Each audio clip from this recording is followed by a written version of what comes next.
someone in Africa, probably loaded, experimenting with singing and chanting and sound,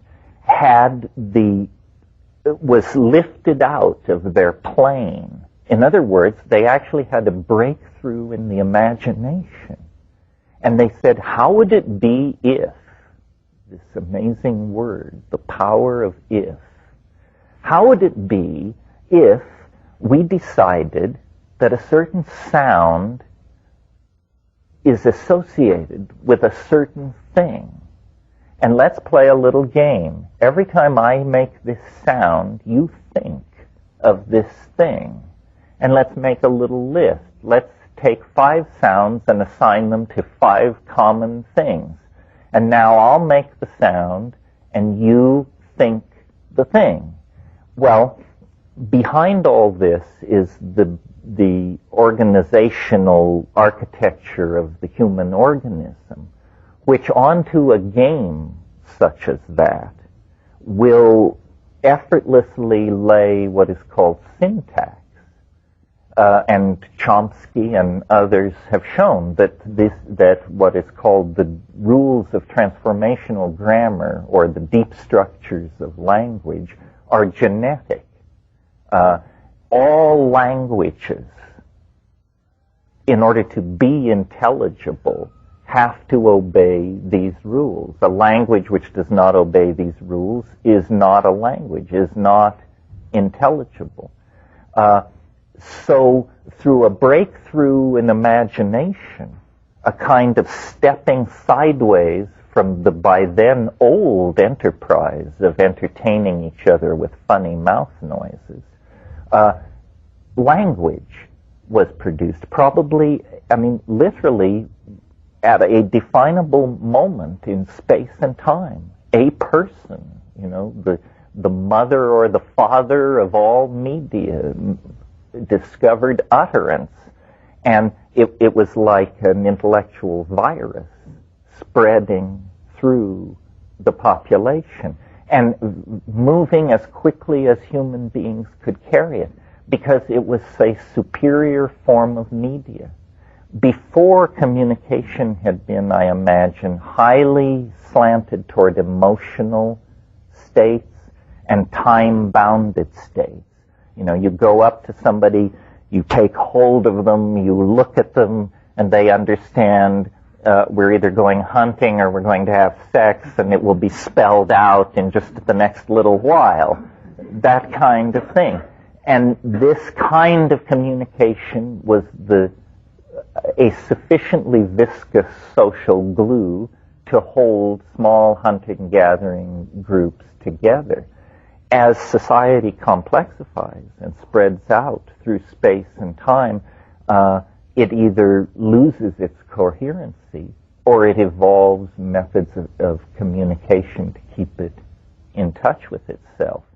I am not a linguist. I read a lot of this linguistic literature without really understanding it.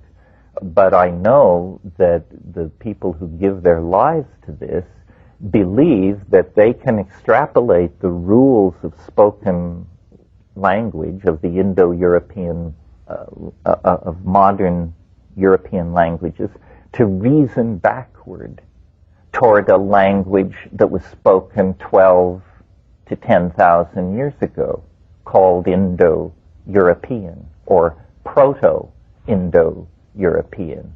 And this was thought to be the great achievement of linguistics as of 15 or 20 years ago. Now a new generation of people have pushed it further back.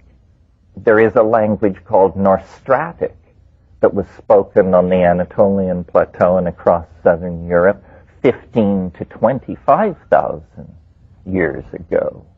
And now, people like Shavroshkin at Stanford, and this was all done by Russians, by the way. The Russians hold the high ground in linguistics. It was Russian insights that cracked the Mayan language, too.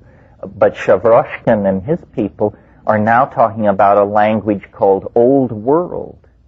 And Old World is the first language ever spoken on this planet by higher primates. Beyond Old World, there is inarticulate silence. And Old World is a 35,000-year-old language. How can we know such things? You have to push into the linguistic literature, and you're a better man than I am, Gunga Din. But there are websites you can go to where people speak in Old World, and you can hear what it sounded like. And sounds like a bunch of really primitive people. How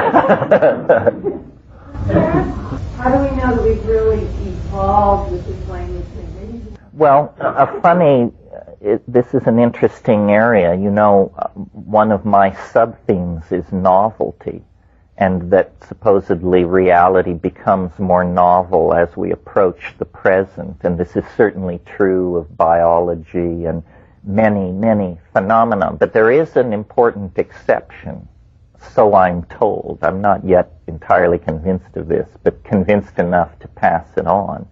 And that is, though this obviously contains a paradox, languages seem to be more complicated as you go back in time. Structurally and in number of words. So that, for instance, Old English is considerably richer in certain areas than modern English. Now, I say probably what's happening is that technical vocabularies are keeping the boat roughly at equilibrium. But, you know, for every widget word, a word describing some subset of our technology, if we're losing words that indicate emotional nuances or nuances of rapport and understanding, then the language is being impoverished. Most scholars of English believe that, you know, Shakespeare caught the wave. Shakespeare is not only a phenomenon of immense human genius focused in one person, but it's also a moment of incredible linguistic richness and opportunity that didn't exist 200 years before and didn't survive 200 years after.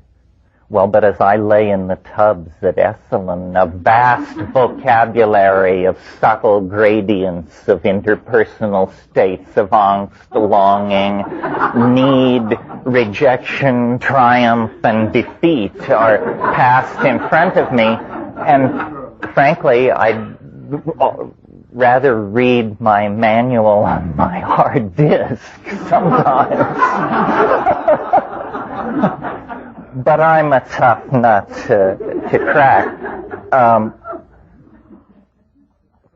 But this does lead on to an aspect of all this that I wanted to talk about, which is language is, I mean, I'm sure you've heard it said, it's a double-edged sword because it liberates as it enslaves.